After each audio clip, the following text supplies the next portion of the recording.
All right, so let's go ahead with next question.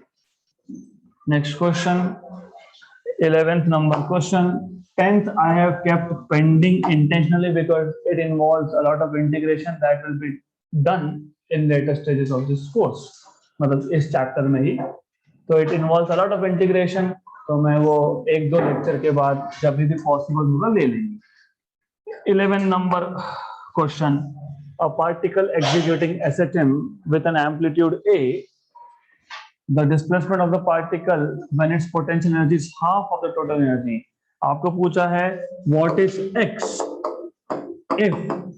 if potential energy मतलब U is half of total energy. Easy question है. You know what is potential energy of a particle performing SHM? Half kx square. Total energy is half ka square. ये half अलग, this 1/2 is separate and a का अलग से half ka square. half के cancel, so therefore you will have x square equal to a square by 2, मतलब x equal to a by root 2. so this is what you will get, option number A. Simple question.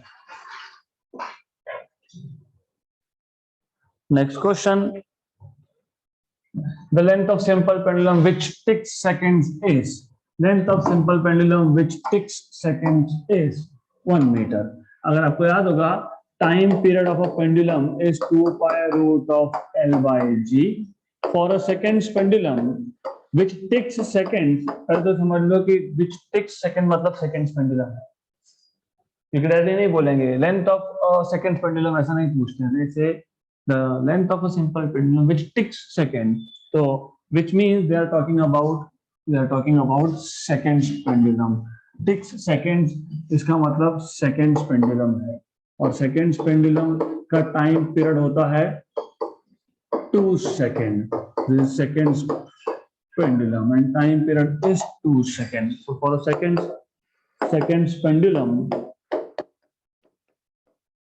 time period is 2 seconds. So you put 2 here, you get 2 equal to 2 pi root of L by G.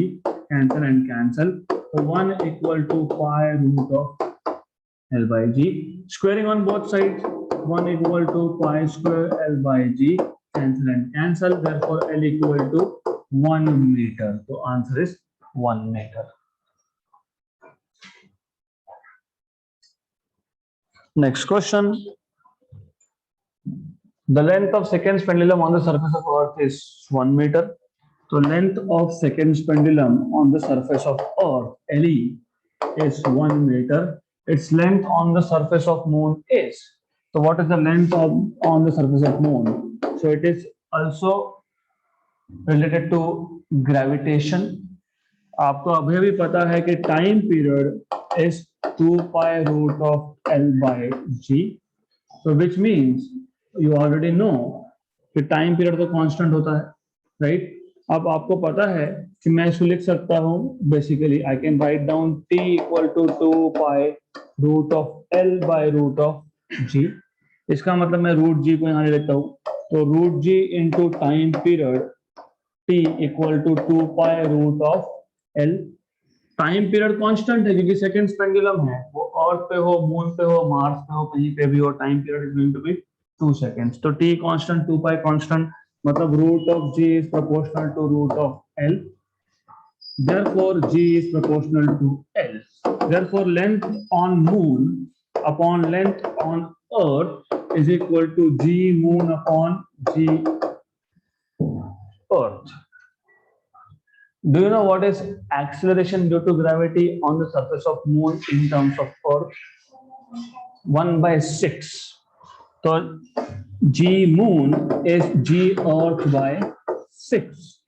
So this is G Moon upon G Earth. That is 1/6.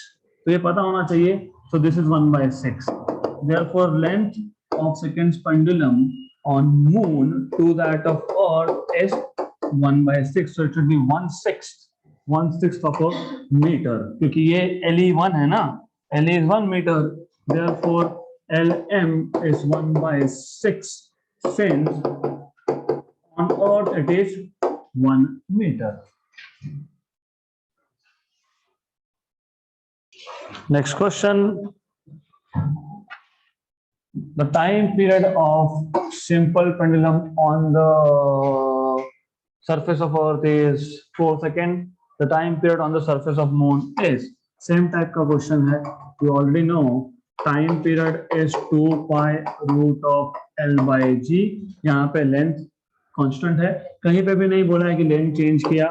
मतलब time period is proportional to 1 by root of G, inversely proportional to acceleration due to gravity. Good.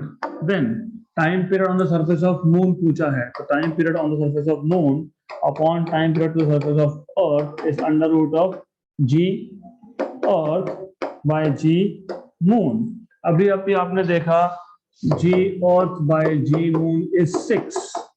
1 by 6 नहीं, it is 6. GM by GE was 1 by 6. तो GE by GM will be 6. तो root of 6.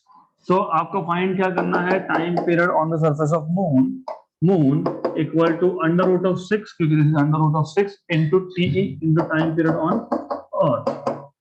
What is root 6? What is root 6? 2 point something. 2 point something. Okay, it is 2 point something. It is not even 3. 2 point something into time period on earth is 4. So 2 point something into 4, roughly 10 seconds. क्योंकि 4 तो होगा नहीं, 8 भी होगा नहीं. 8 होने के लिए एग्जैक्टली रूट ऑफ 4 चाहिए, मतलब 2 into 4 is 8. और 12 होने के लिए एग्जैक्टली यहाँ पे 9 चाहिए. Root of 9 is 3. 3 into 4 is 12. हाँ, तो फिर will be something between 8 and 12, मतलब 10 seconds. ना?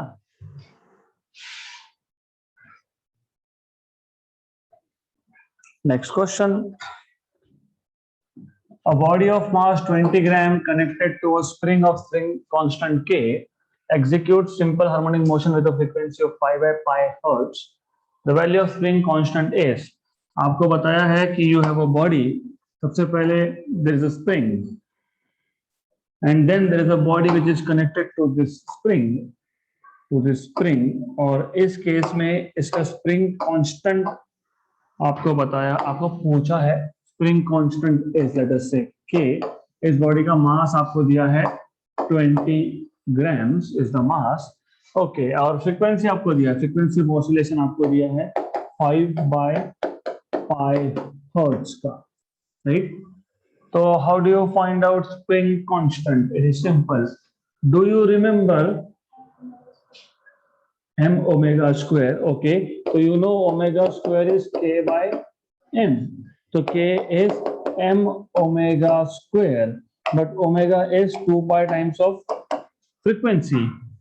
But omega is 2 pi times of frequency, उसका square. m is 20 gram, मतलब 20 into 10 power minus 3 kilogram. 2 pi into frequency is 5 by pi. Frequency कितना दिया है? 5 by pi का स्क्वायर. कैंसल और cancel, तो ये आ गया 2 into 10 पावर minus 2, क्योंकि 20 और 10 पर माइनस 3, 2 into 10 पावर minus 2, और ये आ गया 10 का स्क्वायर. ये और ये कैंसल, तो spring constant is 2 newton per metre. Option number C. Simple सा क्वेश्चन था.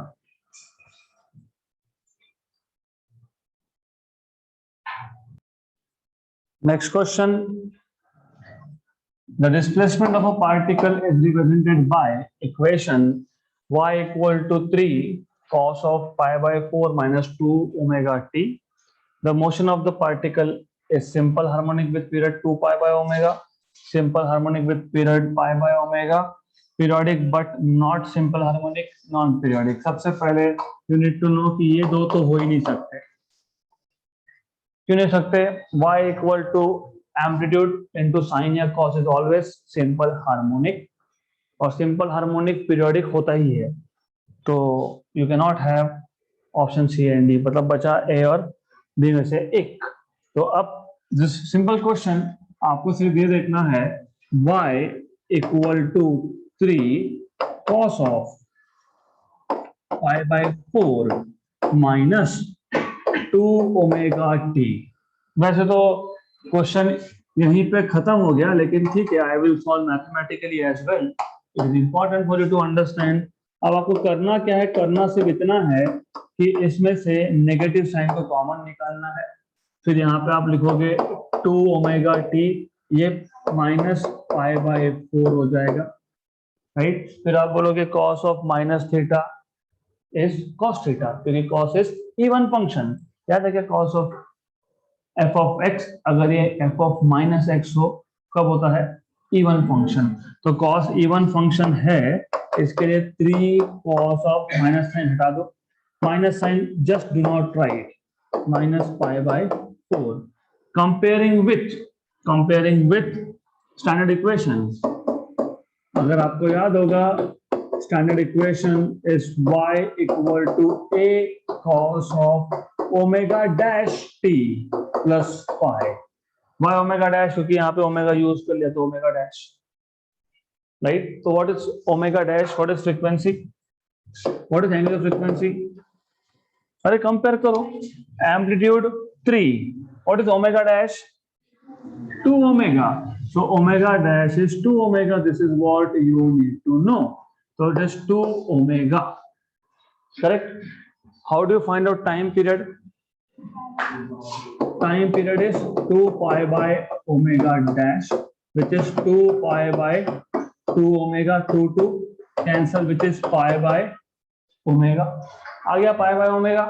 So it is simple harmonic with the period of pi by omega. This is how you are supposed to solve. मैं वापस बता देता हूँ, कुछ नहीं है, एक स्टैंडर्ड इक्वेशन है आपके पास, 3 cos of pi by 4 minus 2 omega t. तो 3 cos of minus sign common निकाल लिया आपने, माइनस साइन कॉमन निकाल लिया, तो आपने बाद में डायरेक्टली माइनस साइन हटा दिया। ऐसे कुछ डायरेक्टली हटता नहीं है, यू नीड टू नो क्यों किया ऐसा। Since cos of minus theta is cos of theta, right. Then आपने स्टैंडर्ड इक्वेशन लिया, स्टैंडर्ड इक्वेशन में ओमेगा डैश यूज कर रहा हूं, omega dash is equal to 2 omega by comparison, and time period is 2 pi by omega, तो time period is 2 pi by omega dash is 2 omega, 2 cancel, तो pi by omega. So this is SHM with a period of pi by omega. Standard equation क्या है, omega, not 2 omega, omega, लेकिन omega already use हुआ है, तो मैंने क्या लिखा, ओमेगा प्राइम डैश, तो ओमेगा डैश क्या आ गया, 2 omega. What is time period equation, 2 pi by omega dash, 2 pi by omega dash, but what is omega dash, 2 omega, तो 2 कैंसिल, तो टाइम पीरियड क्या आ गया, पाई बाय ओमेगा। सिर्फ स्टैंडर्ड इक्वेशन से compare करना है, that's it. Next question, a particle executing SHM has a maximum speed of मतलब Vmax 30 centimeter per second. So particle executing SHM has Vmax of 30 centimeter per second. So you have 30 centimeter per second. Okay. मैंने जानबूझ के वहां लिखा है for some reason because you know what is Vmax, a omega. So a omega is 30 centimeter per second. And maximum acceleration of, so a max is a omega square, that is 60 centimeter per second square. It cannot be per second, so there is printing mistake here, it has to be -2, क्योंकि you know already this is acceleration. आपको पूछा है what is the time period of oscillation, you know इन दोनों को divide करना। अगर आपने divide कर दिया a max upon v max, a max is a omega square, v max is a omega, तो यहाँ पे 60 और नीचे 30, a कैंसल, एक ओमेगा कैंसल, 1 जा एंड 2 जा, तो omega equal to 2, omega equal to 2, but omega is 2 pi by time period equal to 2 cancel and cancel, therefore time period is 5 second. 5 second is option number A. Done.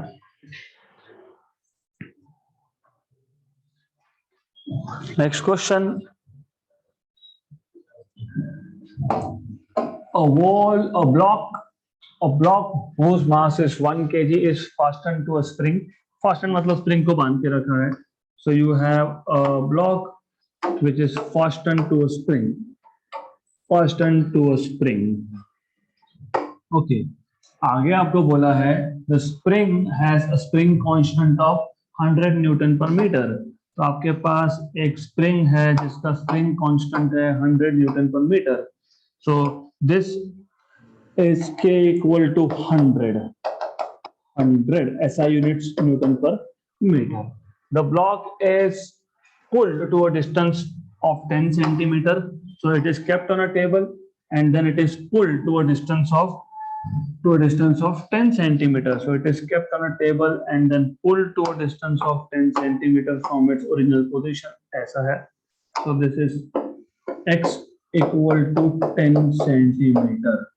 This is what they are giving you. आगे बोला है from its equilibrium, of course this is equilibrium position here. Good. आगे आपको बोला है on a frictionless surface. Oh good, frictionless surface. There is no friction. At t equal to 0, the kinetic energy and potential energy of the block when it is 5 centimeter away from the mean position is. So the idea is, पहले तो समझो कि क्या आपको बताया है. Block is pulled to a distance of 10 centimeter. Okay, तो you know कि जब ब्लॉक को आपने मैक्सिमम डिस्टेंस तक पुल किया तो दैट डिस्प्लेसमेंट बिकम्स एम्पलीट्यूड. तो first of all it was required to understand कि आपने ब्लॉक को मैक्सिमम डिस्टेंस तक पुल किया एंड देन रिलीज किया, तो मैक्सिमम डिस्टेंस जो होता है इट बिकम्स एम्पलीट्यूड. तो यहाँ पे x is nothing but amplitude A, क्योंकि अगर आपको एम्पलीट्यूड और डिस्प्लेसमेंट आइडेंटिफाई करते नहीं आया तो ये इजी क्वेश्चन है, मार्क्स नहीं मिलेंगे. Kinetic energy and potential energy of the block when it is 5 centimeter away, मतलब displacement is 5 centimeter. तो स्प्रिंग के केस में जब आप मास अटैच करते हो, उसको पुल करते हो, मैक्सिमम जितने डिस्टेंस पुल करते हो दैट बिकम्स एम्पलीट्यूड. और आपको पूछा है छोड़ दोगे तो it will start coming back toward it's mean position. और जब वो एग्जैक्टली हाफ पे आ जाएगा, सेंटर पे आ जाएगा, मतलब 5 सेंटीमीटर पे आ जाएगा, तो उसका काइनेटिक एनर्जी और पोटेंशियल एनर्जी कितना आपसे ये पूछा है. Simple question, because you already know. What you know is kinetic energy is half mv square. तो v भी पता है, omega under root of a square minus x square. या फिर आपको डायरेक्टली काइनेटिक एनर्जी का फॉर्मूला ही पता है इस केस में. Do you know direct formula of kinetic energy? Half k a square minus x square.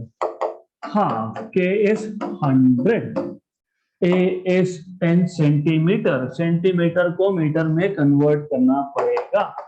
ये आ जाएगा 5 into 10 power minus 2 और a आ जाएगा 10 सेंटीमीटर का 10 into 10 power minus 2. ओके, तो ये आ जाएगा आपके पास 10 into 10 power minus 2 का स्क्वायर. मैंने 10 power minus 1 इंटेंशनली नहीं लिखा. क्यों नहीं लिखा समझेगा. यहाँ पे आपका था x which is 5 into 10 power minus 2 का स्क्वायर. अब समझा कि कॉमन निकालना है, that is why I did not write it 10 power minus 1. क्योंकि अब क्या होगा, this is 100 by 2 is 50. 10 power minus 2 का स्क्वायर minus 4, ये निकल गया यहाँ से common.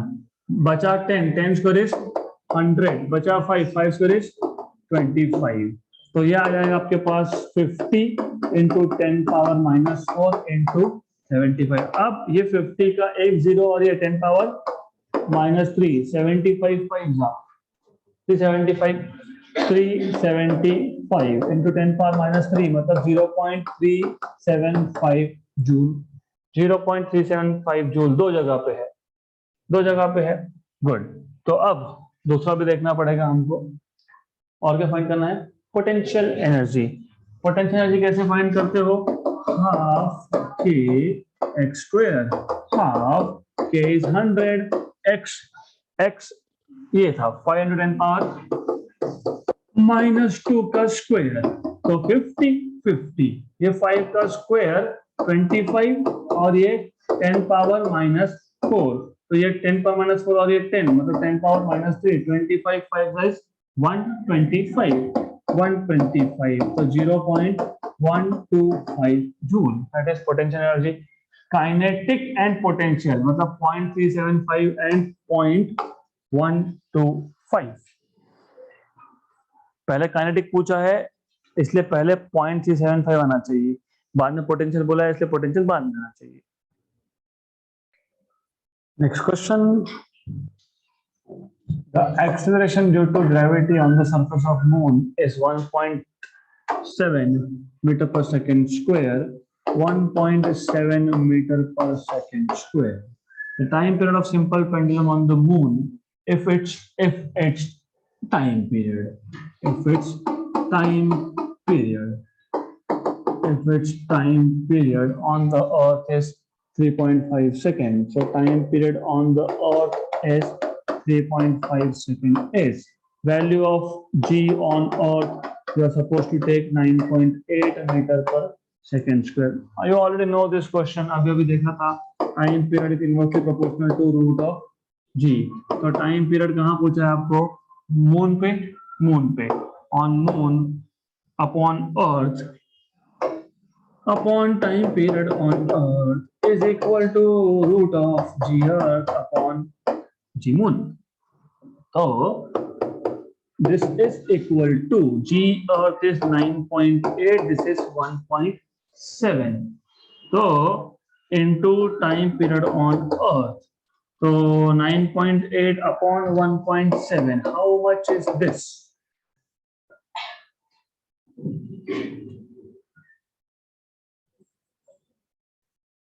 9.8, 98 by 17 is how much?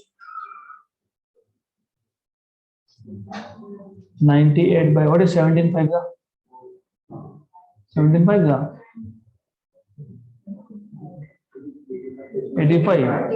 85. 17 6 ga? 102. So this is between 5 and 6 again.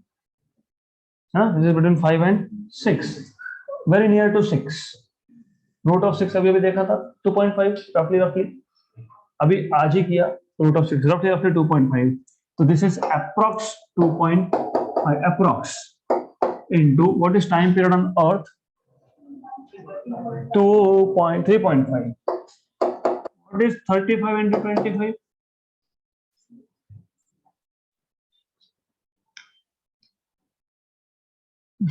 No, the way you do calculation is very 875. एक काम करना कभी भी, ऑलवेज रिमेंबर, अगर यहाँ पे 3 होता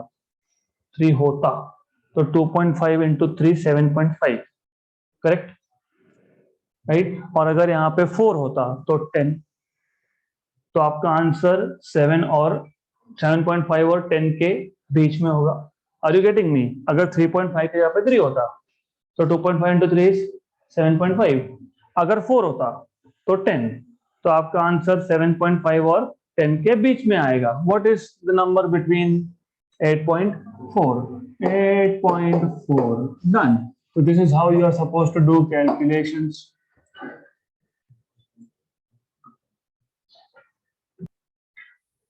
Next question.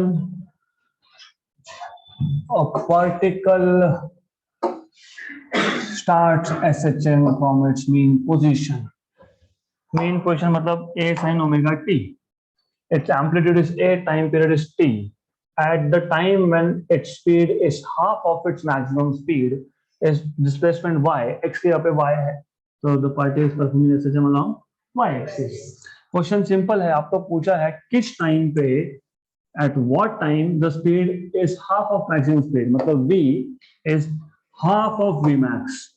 So according to the given condition, v should be half of v max. What is v?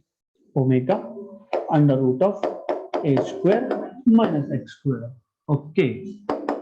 v max is a omega और नीचे जो 2 है वो है ओमेगा, ओमेगा गया, तो under root of a square minus x square equal to a by 2, squaring on both sides. A square minus x square equal to a square by 4. Therefore, you will have x square equal to a square minus a square by 4. So it is 3a square by 4.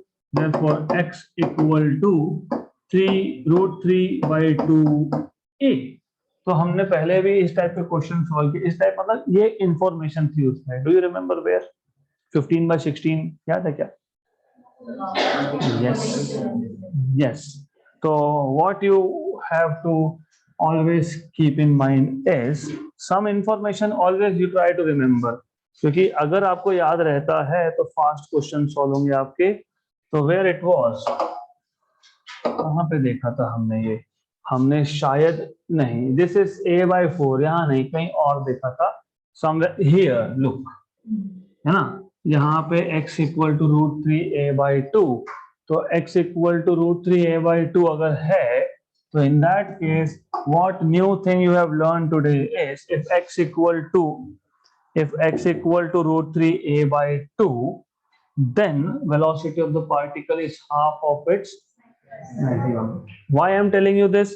Because what happens is, आपको पता है, ये मान लो if this is the path of a particle performing SHM, आपको पता है v is maximum at mean, v is 0 at extreme, मतलब a पे, एम्पलीट्यूड a पे v is 0.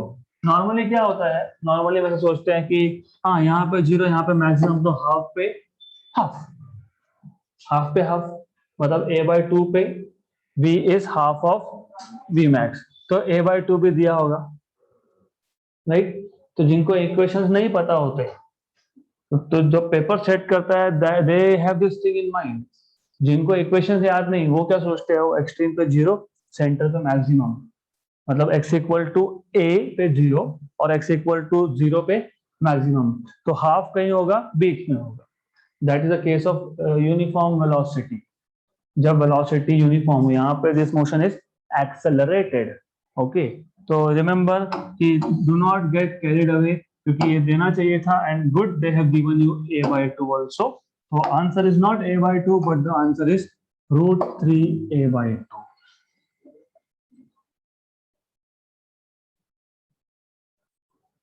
Next question. A simple pendulum performs simple harmonic motion. मतलब SHM ही लेना है, about x equal to 0 with amplitude a, time period t. The speed of the pendulum at x equal to a/2 will be. Simple question है, क्योंकि simple pendulum क्या perform कर रहा है, simple harmonic motion. तो velocity v क्या होगा, omega under root of a square minus x square. तो v equal to omega under root of a square minus x square. हम कैपिटल A यूज करते हैं एम्पलीट्यूड के लिए, उन्होंने स्मॉल a यूज किया, that is the only difference. आपको क्या फाइंड करना है, आपको फाइंड करना है the speed at x equal to a/2. Omega is 2 pi by time period, omega is 2 pi by time period, right. Under root of a square minus this is a/2 का bracket square. So this is equal to 2 pi by time period a square minus a square by 4. So solve करो, तो v equal to 2 pi by time period, 2 pi by time period under root of 3a square by 4, 3a square by 4. So v equal to 2 pi by time period under root of 3a और नीचे 2 cancel और cancel. So this is √3 pi a by t. √3 pi a by t कहाँ पे है, option number A में, √3 pi a upon t. Next question. Not this one, because इसके लिए मुझे कुछ थ्योरी बताना पड़ेगा. Okay, just a minute.